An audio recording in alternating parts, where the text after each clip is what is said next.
Olá, Cenas do Brasil está no ar. São inúmeras as formas que o brasileiro encontra para viver e fazer sua história neste país de tanta diversidade. A cada semana, uma cena dos muitos Brasis é vista e discutida aqui a partir de documentários, vídeos e reportagens. Estamos ao vivo para todo o Brasil e também para 66 países pela TV Brasil Internacional. Você pode participar com perguntas e comentários pelos telefones 61 3799 5866, 3799 5867, pelo e-mail cenasdobrasil@ebc.com.br e também pelo Twitter www.twitter.com/tvnbr. Participe! No último domingo, 20 de novembro, foi celebrado o Dia Nacional da Consciência Negra, dia da morte, em 1695, de Zumbi dos Palmares, um símbolo da resistência contra a escravidão. Diversas atividades estão sendo realizadas pelo governo e pelo movimento negro, também em comemoração, em 2011, do Ano Internacional dos Afrodescendentes. Para a ONU, uma oportunidade para se redobrar a luta contra o racismo, a discriminação racial, a xenofobia e outras formas de intolerância que afetam as pessoas de ascendência africana em toda a parte. No Brasil, quais os desafios para que a igualdade racial seja pra valer? Quais os avanços obtidos com as políticas públicas e com as ações da sociedade?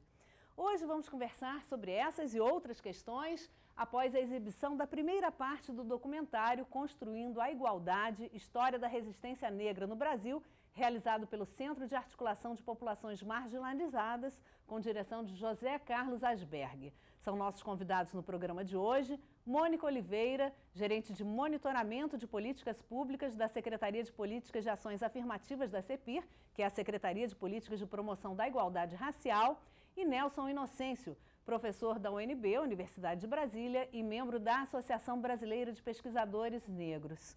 Boa noite. Boa noite. Obrigada pela presença de vocês. Vamos ao vídeo.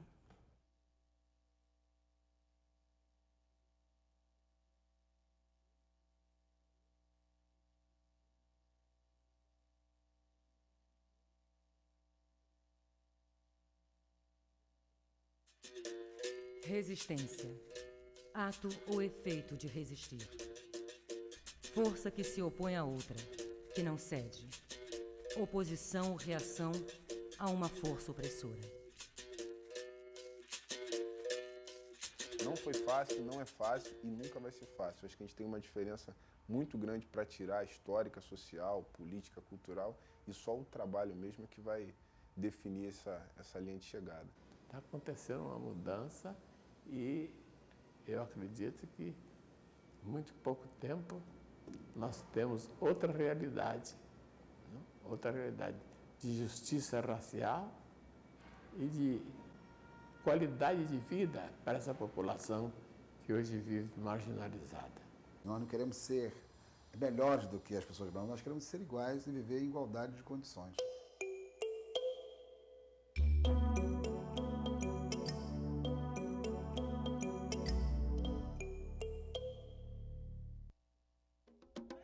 Mais de 10 mil manifestantes tomaram Brasília no dia 22 de novembro de 2005, data em que a revolta da Chibata comemorava 95 anos. Racismo não, igualdade sim! Vinham de todas as regiões do país para denunciar uma situação inaceitável. O Brasil é o país com a maior população negra fora da África. E mesmo depois de mais de 100 anos da abolição da escravatura, os negros, em sua grande maioria, não têm acesso a emprego, escola, saúde, casas decentes para morar.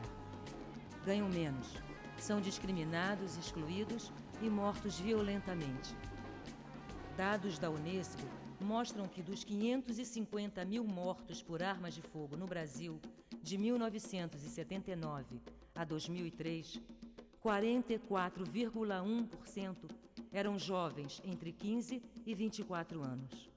E desse grupo, 74,6% eram negros. Em 1995, o movimento negro foi a Brasília com 30 mil pessoas, de várias comunidades, de sindicatos, de estudantes, de mulheres negras, de religiosos, solicitar ao governo brasileiro que fizesse políticas públicas voltadas para a comunidade negra, onde foi entregue pela primeira vez ao Estado brasileiro ao governo um documento onde se fazia várias reivindicações. Boa parte dessa política não foi executada. Então, caberia ao movimento negro voltar 10 anos depois, né, para, de novo, reforçar junto ao governo, junto ao Estado brasileiro, as reivindicações que ainda são muito necessárias para o conjunto da comunidade negra. Na Marcha Zumbi Mais 10, 2 dos mais importantes líderes da resistência negra foram homenageados. João Cândido, líder da Revolta da Chibata, a rebelião de marinheiros contra os castigos físicos a que eram submetidos, e Zumbi dos Palmares, o general que comandou o maior movimento de luta contra a escravidão no país. Eu acho que a marcha levou isso. Por quê? Porque nós estamos falando de você recuperar heróis nacionais, né? Você veja, o Zumbi só é herói nacional hoje porque o movimento negro fez ele herói nacional. Porque a sociedade toda torcia o nariz. E até hoje ele é tratado de forma diferente. Não é feriado nacional. O Tiradentes só tem 2 heróis nacionais, que é o Tiradentes e o Zumbi. São tratados de forma totalmente diferente. Um é herói nacional, a polícia militar vai lá e desfila, o outro não. Parece que ele é herói dos negros. Parece que ele não é herói da sociedade brasileira.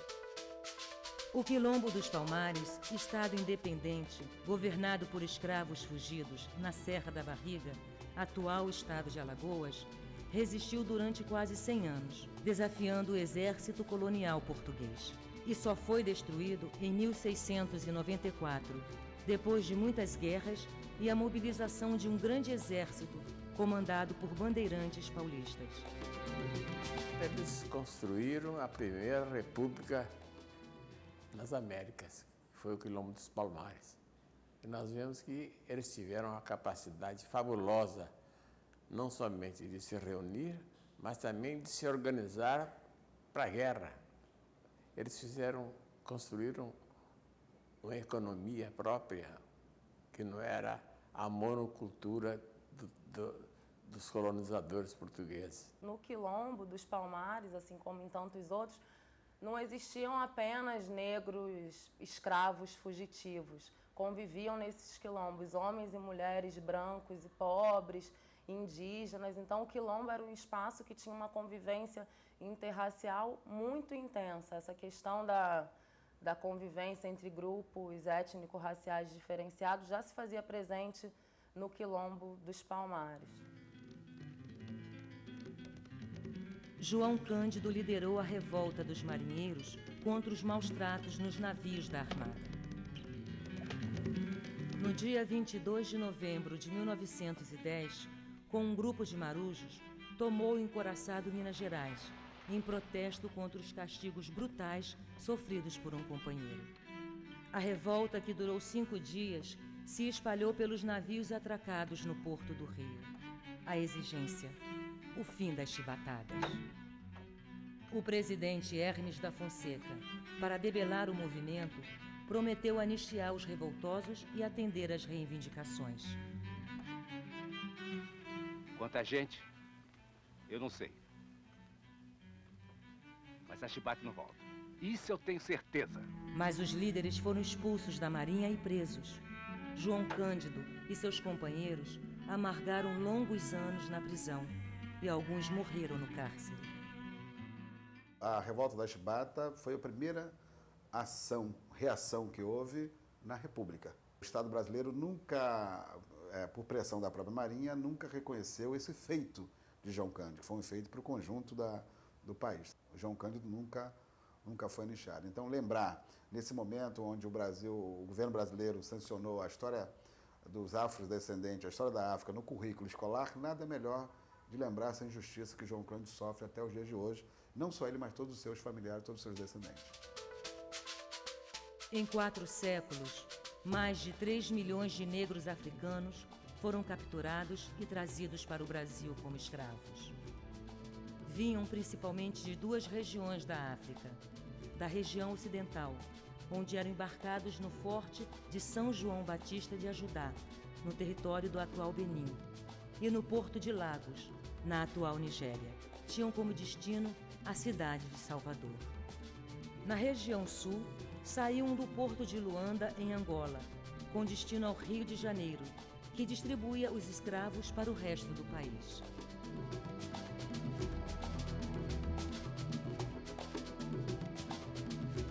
As modalidades de escravidão que se praticavam na África nos períodos no período das grandes navegações, em absoluto, correspondiam a uma modalidade de escravidão do tipo comercial. Em geral, elas tendiam a formas de escravidão doméstica, que, pelo contrário, foram sendo corrompidas de formas de escravidão doméstica para o tráfico de escravos a partir da presença deletéria do colonizador europeu no continente africano, que passou a estimular o conflito entre os vários povos para, a partir dali, poder escravizar os tantos derrotados no campo de batalha. O Brasil foi a última nação a extinguir o trabalho escravo em 1888. A luta pela abolição, pela liberdade, ela se dá desde quando o primeiro negro botou o pé aqui. A primeira coisa que tem que se observar é isso. Sempre houve resistência à escravidão, ou pelo banzo, pela doença, na travessia, ou as mulheres que matavam seus filhos quando nasciam para não vê-los escravos, né? Ou rebeliões fortíssimas contra a senhora de escravos, existiram várias, que não foram noticiadas, mas existiram, ou os quilombos, que foi uma forma mais organizada de resistência.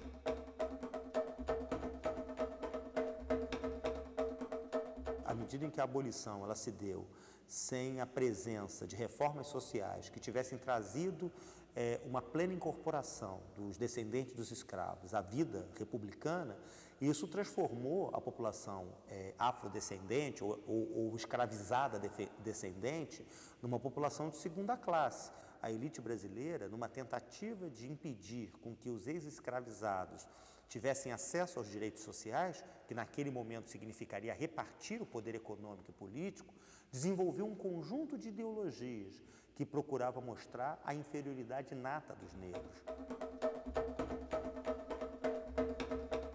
A sociedade brasileira ela se forma criando privilégios e políticas direcionadas para a população de descendente europeia. Vamos observar os imigrantes que vieram para o Brasil. Eles tiveram acesso à terra, o que foi legado à população negra já com a lei de 1850, que foi criada ali, a primeira lei da terra, para evitar que os negros tivessem acesso à terra, os ex-escravos.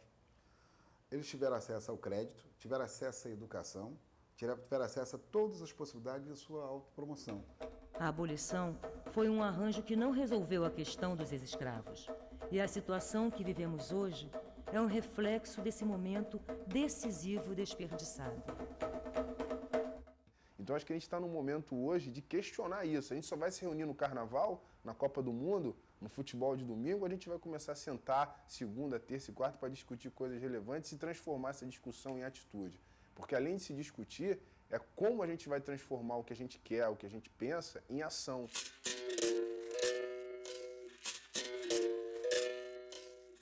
São muitas as formas de resistir. E manter os vínculos com a África, as suas raízes, os costumes, a música, a dança, significava para os escravos superar a opressão. O senhor poderia escravizá-lo, mas nunca impor um modelo cultural. Nossa indumentária, nossa culinária, nosso samba, o toque dos nossos atabaques, nosso chequeré, nosso ganzá, tudo isso, a capoeira, a ginga.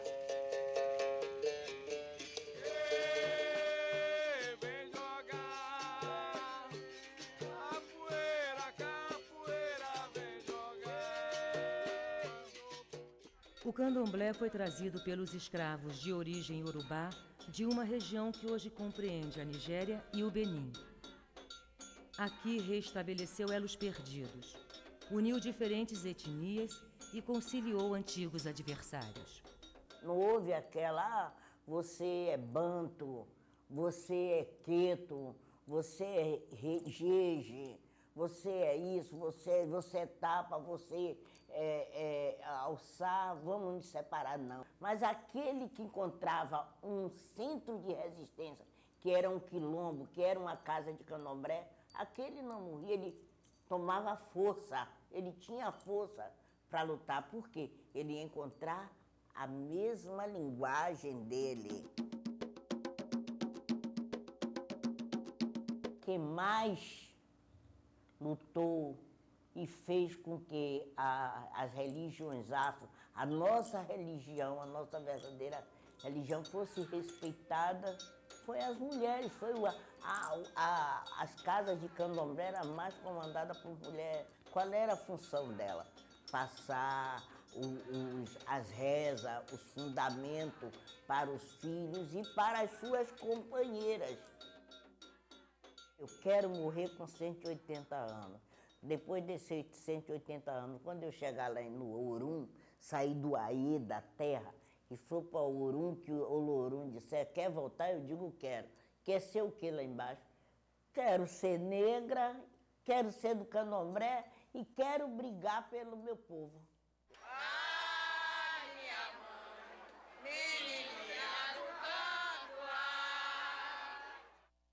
O candomblé não foi a única expressão religiosa a servir de base para unir e mobilizar negros escravos contra a opressão do sistema. No início do século XIX, um grande grupo de escravos islâmicos, vítimas de uma guerra santa na região, que hoje compreende a Nigéria e o Benin, chegou à Bahia. Muito religiosos e disciplinados ficaram conhecidos como malês, termo que identificava os escravos muçulmanos. Esses escravos já traziam, não nos traziam no sentido de transportar, mas eles recriaram aqui no Brasil, de alguma maneira, o que eles já viviam na África. Então era um grupo extremamente organizado, era um grupo que detinha o letramento, eram pessoas que lidavam muito bem com a escrita, ao contrário de muitos senhores na época que eram analfabetos, isso era muito comum. Então, tinha toda uma estrutura organizativa super avançada para aquela condição escrava. E isso foi possibilitando com que a revolta dos malês fosse delineada. Entre 1807 e 1835, os malês lideraram 6 revoltas que se destacaram pela organização e planos bem urdidos. A mais importante dessas rebeliões aconteceu em 1835 e ficou conhecida como a Revolta dos Malês. A Revolta dos Malês tinha toda uma lógica própria, no sentido de condições apropriadas para uma revolta, que era um domingo, que era o chamado Dia Santo, uma folga, que nem sempre era cumprida, né? E também essa questão específica de um calendário religioso vinculado diretamente ao islamismo. A maioria dos rebeldes morreu em combate e os líderes que sobreviveram foram condenados à morte. Essa punição esteve muito ligada ao que se chama historicamente de haitianismo, né? A gente vivia no final do século XVIII um momento muito específico no Haiti, uma revolta escrava, que acabou culminando na fundação da primeira República Negra nas Américas. Então, os escravos haitianos conseguem derrubar o poder senhorial branco e implantam uma república negra no Haiti. Então, esse medo, esse haitianismo, esse medo da expansão de repúblicas negras pelas Américas, foi um elemento central para a repressão contra os malês.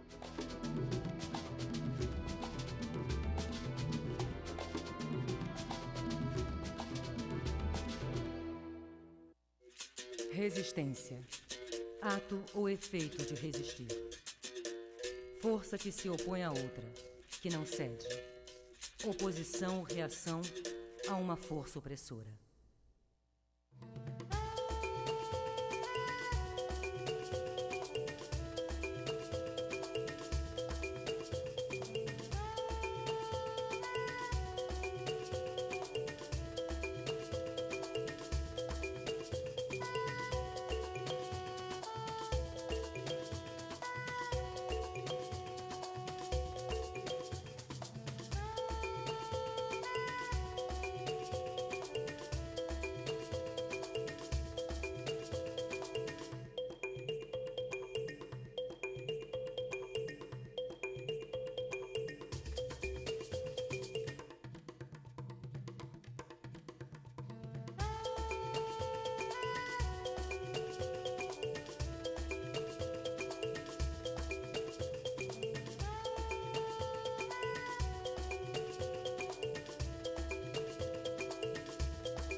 continuamos a nossa conversa. Nós vimos aí no filme um comentário de que o zumbi ainda é tratado como herói dos negros e não como herói nacional, né? Nós tivemos aí a instituição do Dia Nacional da Consciência Negra, Dia do Zumbi, mas ainda não de um feriado nacional. São muitos ainda os desafios, mas eu gostaria que vocês comentassem inicialmente as conquistas do movimento negro e os avanços nas políticas de igualdade racial. Mônica, por favor. Bom, o Brasil nos últimos 20, 30 anos, nas últimas 3 décadas, tem tido realmente momentos de avanço, né, iniciativas governamentais de avanço, mas todas elas devidas à ação do movimento negro organizado, né? O fato da população negra se organizar em diferentes formas, né, tanto em grupos políticos como grupos culturais, né, como grupos artísticos também, e demandarem políticas públicas, vem impulsionando, de certa forma, a ação governamental. Porque no Brasil a gente pode dizer que houve um momento em que havia uma ação muito de denúncia, de afirmar a existência do racismo, né, de afirmar a forma como esse racismo se manifesta e também de afirmar e visibilizar as consequências danosas, nocivas, né, do racismo para a sociedade, especialmente para a população negra. E depois entramos num momento mais de proposição de políticas, especialmente a partir da segunda metade dos anos 90, né, a partir da Marcha Zumbi dos Palmares em 95, quando o governo brasileiro criou um grupo de trabalho interministerial para pensar políticas afirmativas. E aí, desde esse grupo de trabalho para cá, o Brasil vem realmente fazendo avanços e conquistas na área da educação, na área da saúde, que a gente pode ir também detalhando um pouco mais. E com a criação da CEPIR, né, também. Com a criação da CEPIR em 2003, acho que se deu um passo bastante determinante no sentido da institucionalização do enfrentamento ao racismo e da promoção da igualdade racial, né? Institucionalizar, criar um organismo que trate dessa questão, mesmo entendendo que a CEPIR trabalha com diferentes segmentos raciais e étnicos, né? Mas a preponderância do trabalho da CEPIR é com a população negra, né? É mais voltado para a população negra. Então, a criação da CEPIR impulsionou uma série de outras políticas, né? E também a criação da CEPIR um pouco mexe com a forma do Estado brasileiro funcionar em relação à questão racial. Vamos até explicar mais adiante, né, como é que funciona a CEPIR, qual é o papel da CEPIR, né? Nelson. Bom, do meu ponto de vista, o 20 de novembro é a vitória da contra-hegemonia, não é?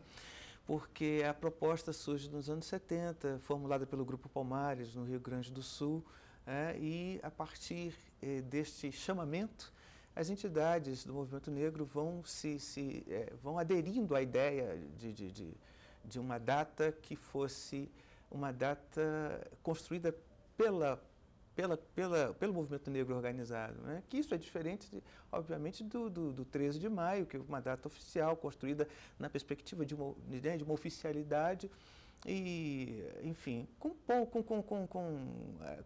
significados diferentes. Mas isso, obviamente, não quer dizer que o 13 de maio não tenha relevância, porque se eu ignoro o 13 de maio, eu também ignoro a luta abolicionista e a luta, né, da imprensa negra, de todas as organizações no século XIX para que a abolição viesse, ainda que tardiamente, como foi dito no vídeo, o Brasil foi o último país do chamado Novo Mundo a abolir a escravidão. Mas, enfim, o 20 de novembro é uma construção histórica mesmo, como disse Mônica, né, das últimas 3 ou 4 décadas. Quer dizer, é um processo de adesão e, ao mesmo tempo, de afirmação de uma identidade positiva, né? E para nós é extremamente prazeroso saber, né, que o 20, né, conseguiu alcançar outras organizações. Primeiro, outras organizações da sociedade civil, porque isso também passou a acontecer, né? Tanto que na marcha dos 300 anos do Zumbi, nós temos sindicatos participando, nós temos outras organizações da sociedade civil aderindo ao movimento. Então, isso é muito importante. E a conquista vem com esse reconhecimento da presidenta Dilma, declarando o dia como data nacional. Né? Aquela marcha que nós vimos no filme é de 2005, né? Foi 10 anos após, né? Que a ideia os 300 foi anos. marcar os 10 anos após os 300 anos. Isso é um momento avaliativo também, né? Ô, Mônica, então, explica um pouco também o que é esse trabalho, porque muita gente não confunde um pouco qual o papel da secretaria, né? Tanto da igualdade, de promoção da igualdade racial, quanto de promoção de políticas para as mulheres, né? Porque não se executa, né? Não é um ministério que executa em ações específicas, ele mais coordena, né? Fala um pouquinho disso. Na realidade, a CEPIR é uma secretaria que tem como finalidade articular os ministérios entre si, contribuir para a formulação de políticas com a perspectiva racial, né, e colaborar também para o monitoramento, o acompanhamento, a avaliação dessas políticas. Ou seja, a tarefa de implementar a Lei 10.639, por exemplo, que determina o ensino da história e cultura africana e afro-brasileira nas escolas, em todos os níveis, porque inicialmente foi até o nível médio, mas depois também passou para o nível superior. A tarefa da implementação dessa lei é do Ministério da Educação, é do MEC. Cabe à CEPIR colaborar com o MEC para a formulação de estratégias, orientações, né, diretrizes para a implementação da lei. Elaboração do material didático também? Exato. Quando nós falamos de orientações, de diretrizes, isso tem a ver com currículo, tem a ver com proposta pedagógica, tem a ver com que possíveis ações podem ser sugeridas. E aí o Brasil tem uma riqueza muito grande de experiências construídas no âmbito do movimento negro, construídas por professores e professoras que, ativistas do movimento negro, levam para seu ambiente de trabalho as questões raciais. E cabe à CEPIR, por exemplo, um pouco mapear essas experiências, né, e colocá-las, visibilizá-las junto aos gestores de educação para que eles favoreçam que essas experiências trabalhem a implementação da lei, né? Esse é um exemplo em relação ao MEC, né? Então, a nossa tarefa é especialmente essa, articular junto aos ministérios a incorporação da perspectiva racial na política pública, né? E aí é importante destacar isso, e para nós essa é uma oportunidade ótima, porque ainda não está muito nítido para as pessoas esse papel, porque o Estado, a princípio, isso é algo relativamente novo, não é? Essas secretarias têm 8 anos de criação, né? Então, é novo para a sociedade, é novo para o governo, nos 3 níveis, tanto no nível federal como no nível estadual e municipal, né? E esse novo, com 8 anos, a gente vem construindo, vem consolidando, vem reforçando, mas é importante diferenciar. A CEPIR, a Secretaria de Mulheres, não são secretarias que fazem atendimento direto à população. Elas são secretarias que têm por tarefa trabalhar com os ministérios para que os ministérios atendam cada vez mais e cada vez melhor toda a população, especialmente a população negra, porque todos os indicadores que nós temos das pesquisas do IBGE, das pesquisas do DIEESE, dos vários órgãos de pesquisa governamentais, especialmente, é que a população negra está em desvantagem no acesso aos direitos, né? Especialmente o acesso aos direitos básicos. Né? Nelson, como é que você vê o andamento aí do que a Mônica comentou, dessa questão da história e da cultura negra nas escolas, nas universidades? Sim. Parece que agora vai ter material didático sendo distribuído já em 2012, né? Mas até agora não... O que eu percebo é que a lei foi... a lei é de 2003, né? A lei 10.669. Depois, em 2008, surgiu a 11.645, que amplia para a história e cultura das populações indígenas, né?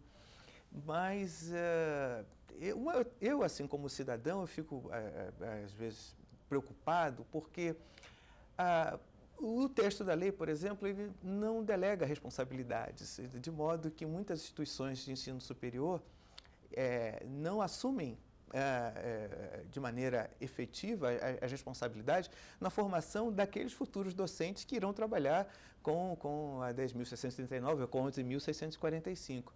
Então, isso é muito delicado, né? Eu tenho, inclusive, notícias que o Ministério Público já andou consultando instituições de ensino superior, inclusive a Universidade de Brasília, a instituição onde eu atuo, perguntando e questionando sobre quais são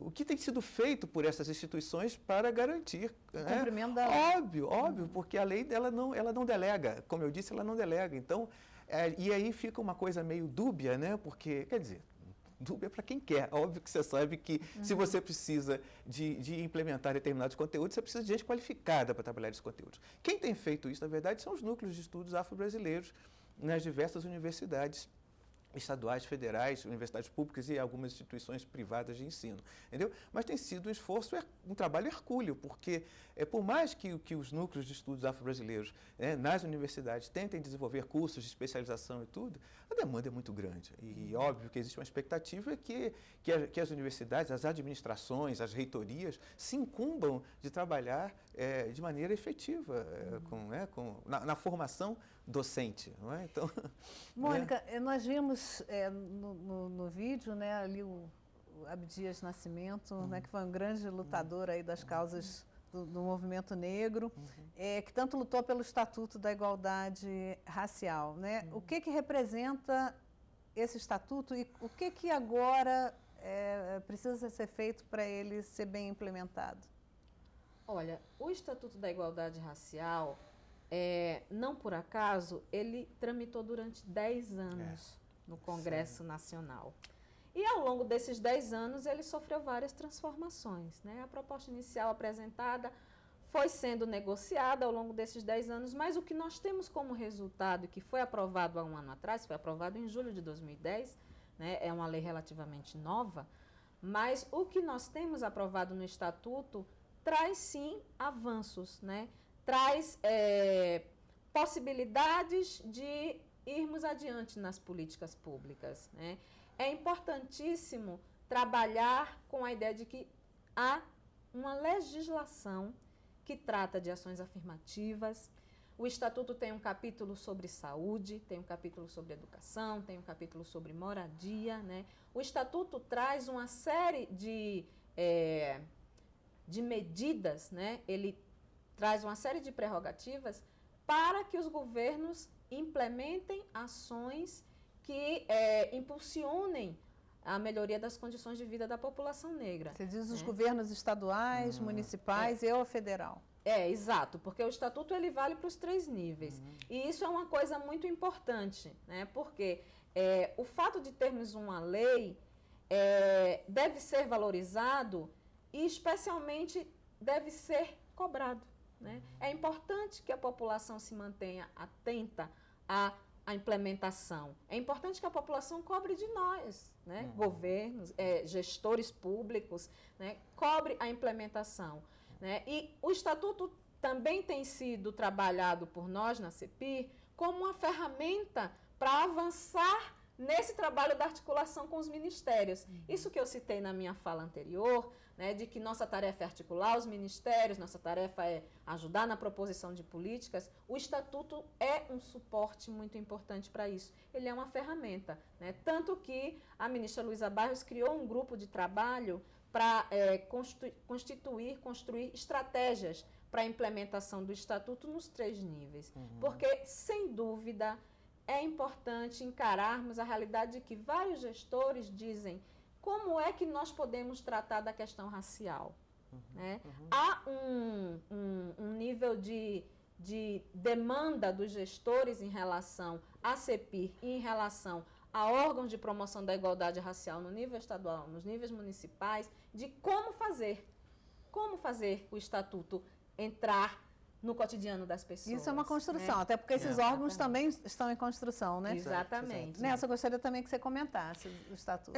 O Estatuto, eu tenho conhecimento das 2 versões, né?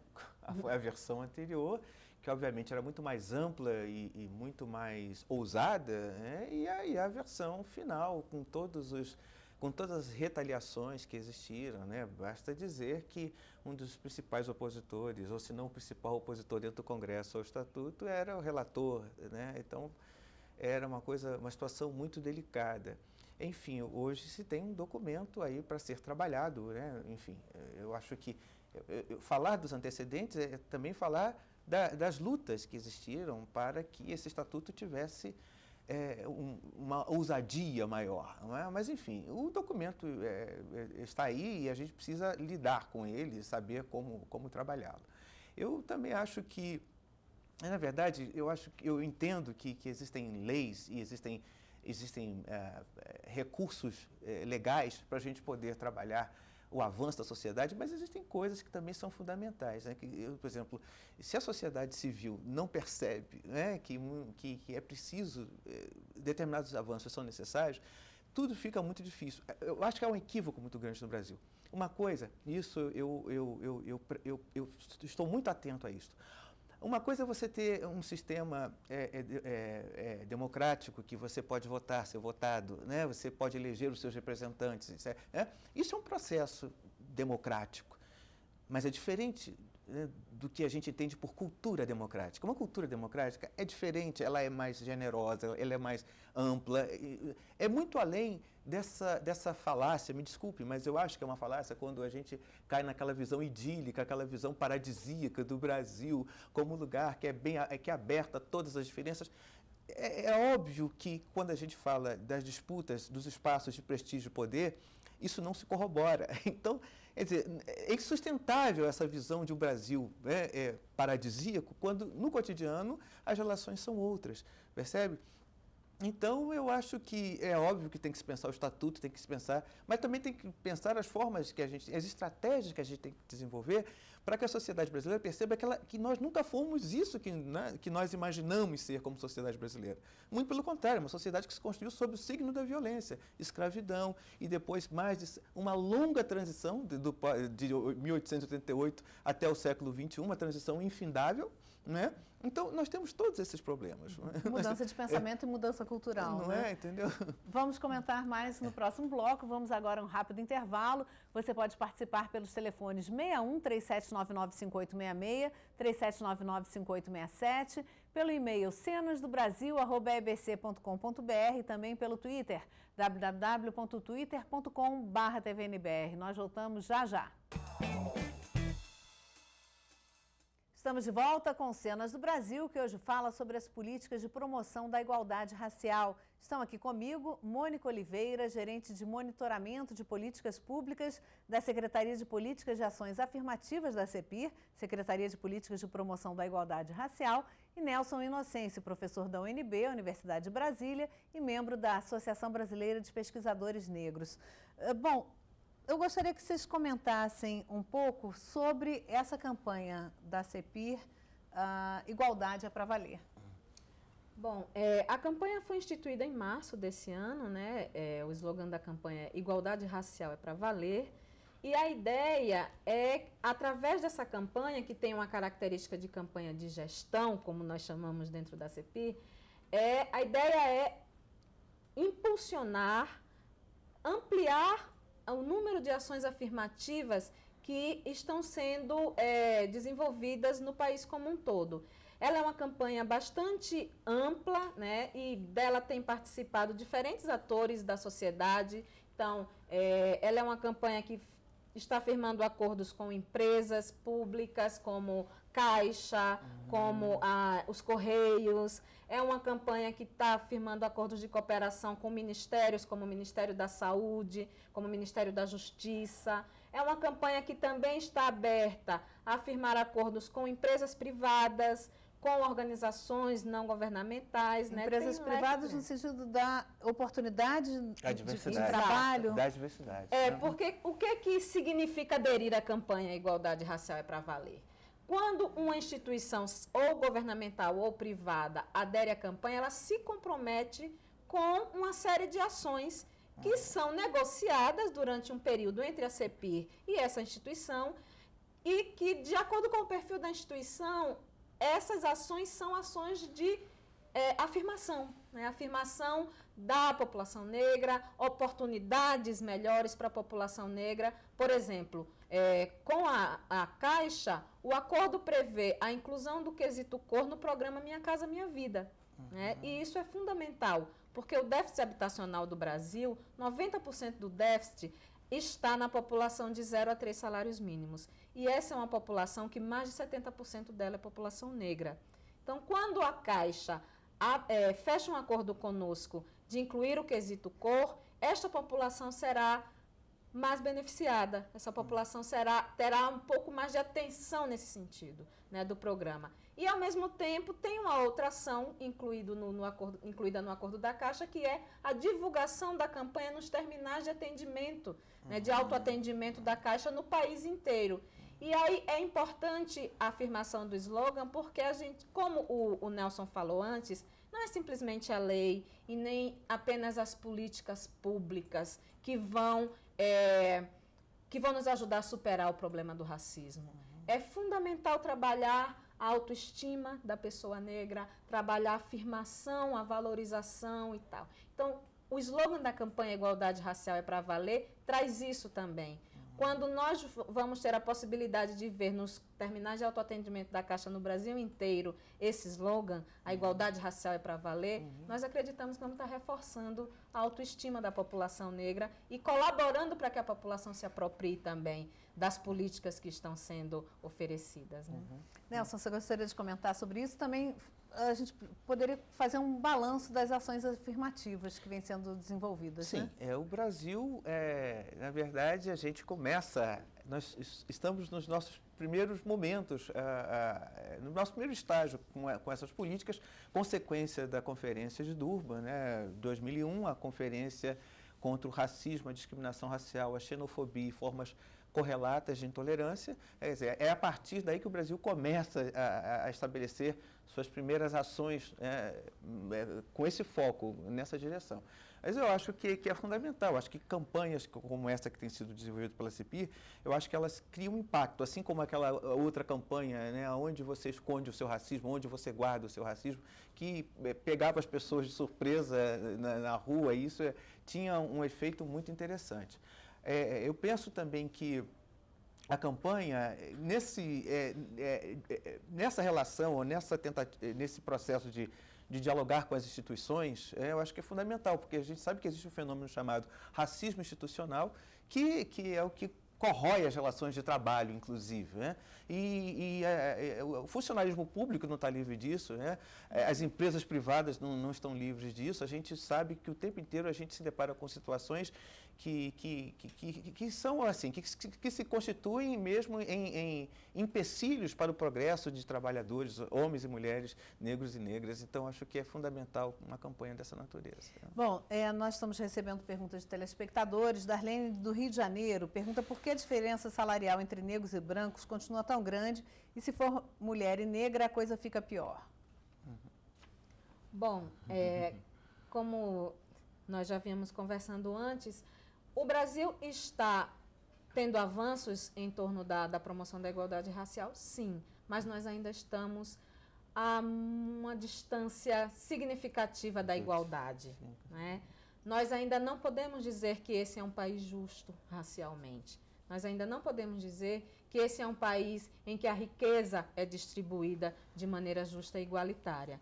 Né? E especialmente as mulheres negras, e aí o vídeo destaca muito isso, né? O documentário que nós assistimos no início, especialmente as mulheres negras são penalizadas fortemente pelas desigualdades. Né? As pesquisas mais recentes publicadas, como do boletim que o professor Marcelo Paixão coordena, né?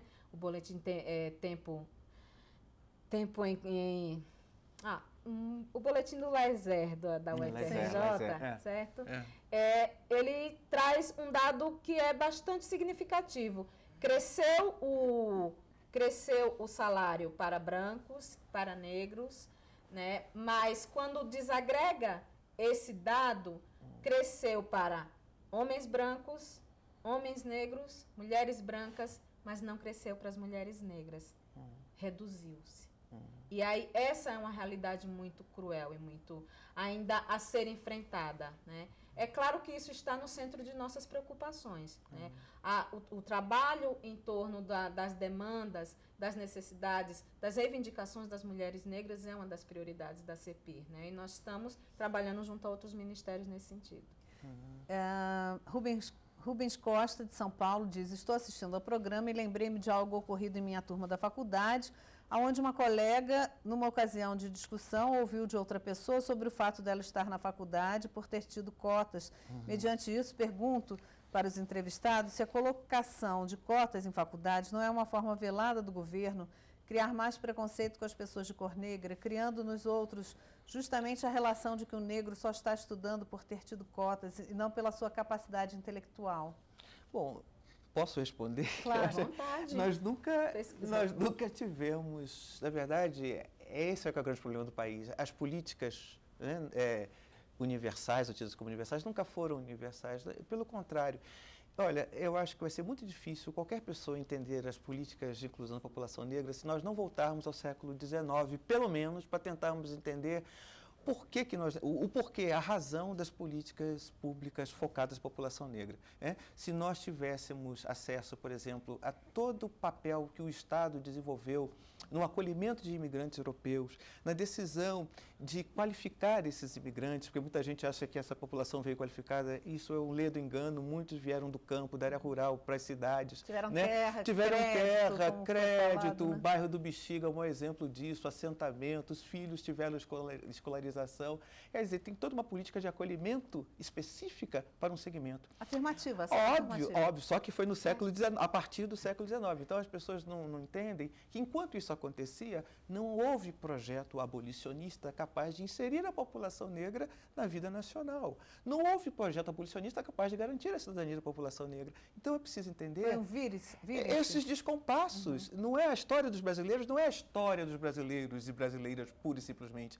Existem percursos históricos diferentes. Se as pessoas não entenderem isso, elas jamais vão entender o sentido de ação afirmativa. E, de qualquer maneira, assim, pelo que há de pesquisas, o desempenho dos cotistas tem sido até superior à média, né? Semelhantes. Para a infelicidade dos detratores. Os que são contrários não conseguem argumentos. Vamos comentar um pouco da importância desse ano internacional dos afrodescendentes. Houve também agora um encontro ibero-americano em Salvador. O que foi tirado desse encontro, né? Bom, o encontro ibero-americano, ele foi promovido de maneira conjunta pela CEPIR, pela CEGIB, que é a Secretaria Ibero-Americana, né? Ministério das Relações Exteriores também, e ele foi um momento de diálogo entre a sociedade civil e governos de diferentes países, e também um momento de reforçar definições, né, compromissos desses estados que vêm desde Durban. Né? Ele é um momento de reafirmação da plataforma de Durban. E a Declaração de Salvador, que foi o documento final do encontro ibero-americano, dessa Declaração de Salvador, 2 destaques são bastante importantes, né?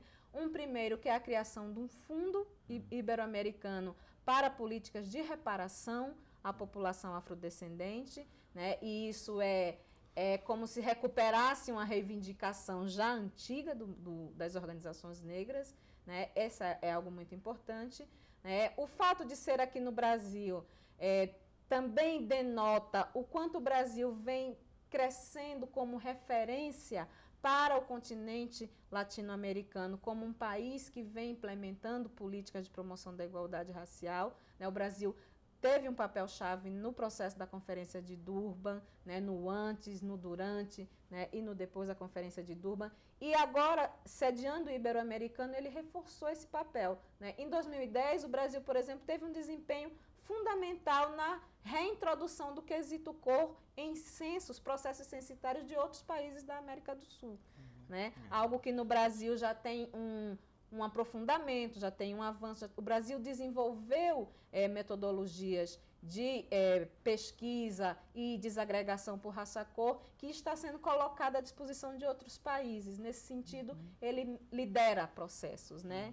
Então, é uma referência importante. E houve uma reivindicação, esse fundo foi uma proposta desse encontro ibero-americano, agora há uma reivindicação do movimento social brasileiro, do movimento negro, de criação de um fundo nacional e de um fórum nacional pela igualdade racial. Que já estava colocado na primeira proposta do Estatuto, né? Na proposta anterior do Estatuto da Igualdade Racial, isso já estava colocado, porque realmente não tem como você desenvolver determinadas ações sem uma perspectiva orçamentária, não é? Então... Mônica, uma pergunta de Maria da Glória de Jesus Paixão. Ela diz o seguinte: Mônica, meu sobrinho foi classificado através das cotas na UFSC, no entanto, não foi admitido, apesar da classificação, porque seu tipo étnico não o definia como negro, não tem cabelo duro, nariz, chato, etc. A quem recorrer? Entramos com o processo na Defensoria Pública, porém o magistrado acompanhou o voto do relator da universidade. E daí, como se faz? Olha, esse é um exemplo de várias situações que têm acontecido, né? Porque como não há uma definição, uma padronização da forma de se fazer, né, ações afirmativas na universidade, né, a gente tem diferentes experiências, né? Mas a família tomou o caminho correto, procurar a Defensoria. O Ministério Público é uma instituição que também pode ser procurada. A própria CEPIR tem uma ouvidoria que, se quiserem acionar a ouvidoria... Vamos dizer, como é que aciona a ouvidoria, que a gente pede para nossa produção acreditar ali? Bom, tem o e-mail ouvidoria@planalto.gov.br. Planalto.gov.br. E o telefone 2025 70 7074. 7074. DDD 61. DDD 61 Brasília, 2025 7074 e a ouvidoria @planalto.gov.br, né? Também para maiores orientações. Bom, gente, nosso tempo se esgotou. Infelizmente se esgotou. Eu vou dar 1 minuto para cada um para considerações livres. Tá? Nelson, por favor. Bom, só queria dizer que para mim é uma satisfação poder estar aqui falando dos heróis, nossos heróis nacionais, Zumbi dos Palmares, João Cândido, como foi citado no vídeo, e entender que nós só seremos uma sociedade verdadeiramente democrática quando nós aprendermos a compartilhar isso, as nossas experiências positivas, o nosso conhecimento de uma maneira mútua e respeitosa. Quer dizer, a diversidade brasileira só vai ser valorizada de fato quando nós conseguirmos fazer isso, quando conseguirmos construir uma sociedade nessa perspectiva. Muito obrigado pela oportunidade. Obrigada, professor Nelson. Mônica?